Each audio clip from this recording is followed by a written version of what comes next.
The question comes up, of course, what is really the essence of brain mapping? The brain is a very large organ that's made up of thousands of different types of neurons that connect in very specific ways.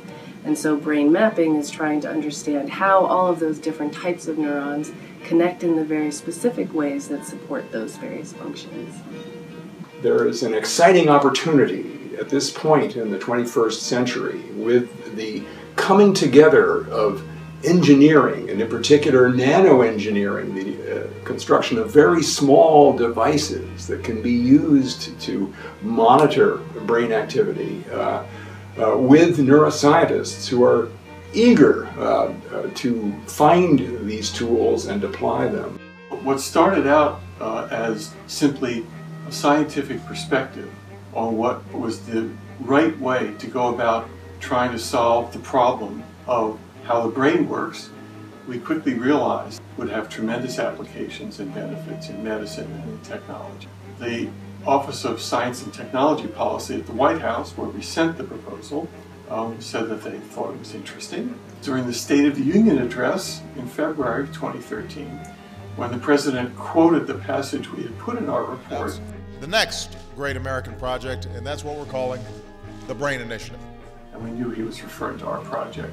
And the most surprising thing about it is actually how much momentum it's generated. We're starting to build this new tool. And so basically what this tool will allow us to do is visualize proteins that are regulating the genome in neurons that are highly active in an animal's brain while that animal is learning how to do something.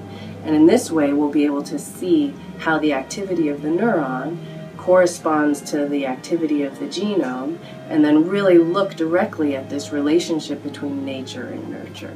This initiative has extraordinary forward potential. When one thinks about the consequences of neurological disorders for our species, for human beings, it's staggering, really daunting. People who suffer from severe chronic pain, Parkinson's disease, epilepsy. Particularly with essential tremors, so many people don't know that they have them. I just tell people what I have before they start wondering why you're shaking. The reason that I actually wanted to participate and donate is that there isn't a lot of emphasis on people with essential tremors. In the United States, there are about 10 people with essential tremors to every person with Parkinson's. It applies to all brain disorders. There isn't a single one that won't be enormously helped by having this capability.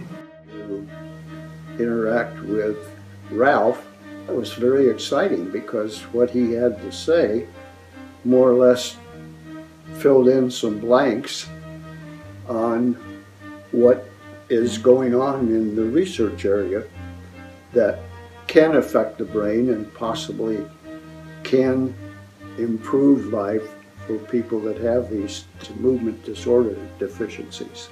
And he's on the ground floor, the very start of the research, which is really interesting too.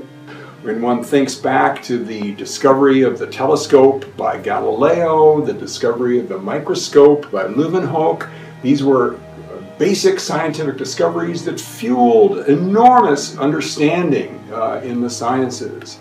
And we think we're at a similar point in our process now. It's the same way with basic research. If everybody would recognize that it's the first step toward the discoveries, that discoveries don't just happen in a vacuum ordinarily. Ideas are very important, whether they pan out or not. What we want to provide for people is to fund those kinds of first-time projects. Give people a chance to try out a new idea. It can be a wild idea. Sometimes they have to be wild ideas to really give you something new.